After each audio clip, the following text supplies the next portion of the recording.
Il y a une face de l'entrepreneuriat qu'on ne voit pas. Celle que peu osent raconter. Celle qui se vit dans le silence, loin des projecteurs. C'est l'histoire d'une graine. Une simple graine. Et d'un homme qui a cru en elle. Il rêvait de bâtir quelque chose d'authentique, de durable, de grand. Un écosystème à son image, capable de nourrir les siens et d'inspirer le monde. Dans sa main, une idée. Un appel. Une intuition profonde. Ce n'était qu'une graine. Mais il savait ce qu'elle portait en elle, du potentiel. De la liberté. Une transformation. Alors il planta. Il arrosa. Il travailla la terre. Et il attendit. Au début, il ne se passa rien. Le monde autour riait. Questionnait. Dénigrait. Mais lui savait, tout ce qui est visible naît d'abord dans l'invisible. Il cultiva la discipline. Il affronta les doutes.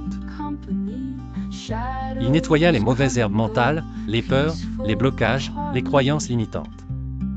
Il protégea son projet du vent des opinions extérieures. Et un matin, une tige fragile perça la terre. Ce n'était pas encore l'arbre. Mais c'était le signe. Le fruit du travail invisible commençait enfin à se voir. Les mêmes qui doutaient vinrent le féliciter. On lui parla de chance, d'opportunité. Mais lui, en son fort intérieur, savait que ce n'était ni l'un ni l'autre. C'était le résultat de l'invisible. Son entreprise avait grandi dans les racines avant de se déployer dans les branches. L'entrepreneuriat a deux visages. Chez Mennefer, nous honorons ces deux visages, le visible, les résultats, les offres, les systèmes, la croissance.